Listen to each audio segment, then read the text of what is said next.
আসসালামু আলাইকুম সুপ্রিয় ভিউয়ার্স। আমি মোহাম্মদ আব্দুর রহমান দক্ষিণ কোরিয়া থেকে। আজকে মূলত আমি পাসপোর্ট নিয়ে কয়েকটি কথা বলবো। আমাদের পাসপোর্ট কেন থাকা দরকার, পাসপোর্ট কী কী কাজে লাগে, পাসপোর্টের প্রয়োজনীয়তা ও গুরুত্ব। একটি পাসপোর্ট, এই যে আমার হাতে দেখতে পাচ্ছেন, আমি বাংলাদেশি, তাই আমার পাসপোর্ট হচ্ছে গণপ্রজাতন্ত্রী বাংলাদেশের। পাসপোর্ট মূলত কয়েক ধরনের কাজে লাগে। তার মধ্যে হচ্ছে আন্তর্জাতিক ভ্রমণ ও পরিচয়পত্র প্রমাণ। আপনি যদি বাংলাদেশের নাগরিক হন, তাহলে বাংলাদেশ থেকে বিদেশে ভ্রমণ করার জন্য আপনার পাসপোর্টের প্রয়োজন। এবং ভিসা আবেদন, আপনি যখন বিদেশে ভ্রমণ করবেন তখন আপনার ভিসার প্রয়োজন। ওই ভিসা আবেদনের জন্য আপনার পাসপোর্টের দরকার। আর পরিচয়পত্র প্রমাণ হিসেবে আপনি কোন দেশের নাগরিক, আপনার প্রতিটা দেশের নাগরিকদের একটি কিন্তু আইডি কার্ড থাকে।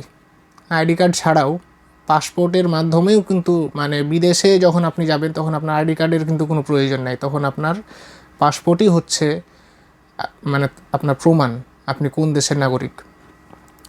কর্মসংস্থান, বিভিন্ন কর্মসংস্থান, যেমন আমরা প্রবাসী আছি, তাছাড়াও স্টুডেন্ট ভিসাতে যাই পড়ালেখার জন্য, কাজের জন্য ইত্যাদি, সব কিছুর জন্য পাসপোর্টের প্রয়োজন। পাসপোর্ট কিন্তু আমাদের জীবনও বদলে দিতে পারে। কয়েকটি কথা বলি এই বিষয়ে। এই পাসপোর্ট, আমি যখন এইচএসসি পরীক্ষা দেই, তারপরে মূলত আমি এই পাসপোর্টটা বানাই। আমার যখন বয়স 18, তখন আমি এই পাসপোর্টের জন্য অ্যাপ্লাই করি।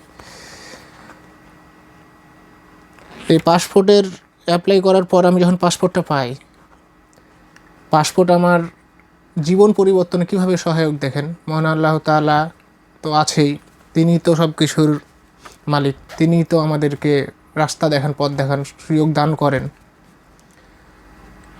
যখন আমার পাসপোর্ট হাতে পাই, তার পরের বছর আপনার কোরিয়ান লটারির সার্কুলার দেয়। কোরিয়ান লটারি, মূলত আমি এই পাসপোর্টটা করেছিলাম আন্তর্জাতিক পরিচয়পত্র প্রমাণ হিসেবে। আমি যে বাংলাদেশের নাগরিক, আমার তখন আইডি কার্ড হাতে পাইনি, আমি আমার স্মার্ট কার্ড। এই জন্য আমি আমার পাসপোর্ট করেছিলাম, যে অনলাইনে বিভিন্ন কাজে লাগে পাসপোর্ট, মূলত বিদেশ আসার জন্য না। আমি যখন পাসপোর্ট করে রাখি, তারপরে কয়েক বছর 1 বছরের ভিতরে আমি দেখি যে একটা সার্কুলার দিয়েছে, কোরিয়া ইপিএস কর্মী হিসাবে যাওয়ার জন্য প্রতি বছরই আপনার হচ্ছে সার্কুলার দেয়। ভাষা পরীক্ষা দেওয়ার মাধ্যমে যারা উত্তীর্ণ হয় তারা এক জায়গাতে অন্তর্ভুক্ত থাকে। সেখান থেকে আবার অনেক প্রসেসিংয়ের মাধ্যমে কোরিয়া আসে। তো আমার যেহেতু পাসপোর্ট আছে, আমিও তখন সুযোগটা হাতছাড়া করিনি আর কি। সুযোগটা ছিল আমার কাছে, আমি অ্যাপ্লাই করি। আলহামদুলিল্লাহ, কোরিয়ান লটারিতে 2020 সালে নামও আসে। তারপর তো এখন কোরিয়াতে আছে 2 বছর। তো পাসপোর্টের প্রয়োজনীয়তা কিন্তু অনেক। আপনার যে কোনো রোগের চিকিৎসা বলেন, বাংলাদেশে অনেক বড় বড় রোগের চিকিৎসা কিন্তু হয় না, তখন বিদেশ যাওয়া লাগে। আর মানুষের জীবনে পাসপোর্টের যে প্রয়োজনীয়তা সব থেকে বেশি যে জায়গাতে ইম্প্যাক্ট ফেলে, সেটা হচ্ছে যে আপনার কর্মসংস্থান, স্টুডেন্ট ভিসা। আমাদের দেশের অনেক অনেক স্টুডেন্ট, বৃহৎ একটা অংশ কিন্তু এখন বাইরে বিদেশে পড়ালেখা করতে চলে যাচ্ছে। এর কারণ কি? বাংলাদেশে কর্মসংস্থান ভিত্তিক পড়ালেখা নাই। বিদেশে গেলে পড়ালেখা শেষ করার পর সেখানে জব আছে, চাকরি আছে, যে কোনো ধরনের চাকরি, বেতন ভালো।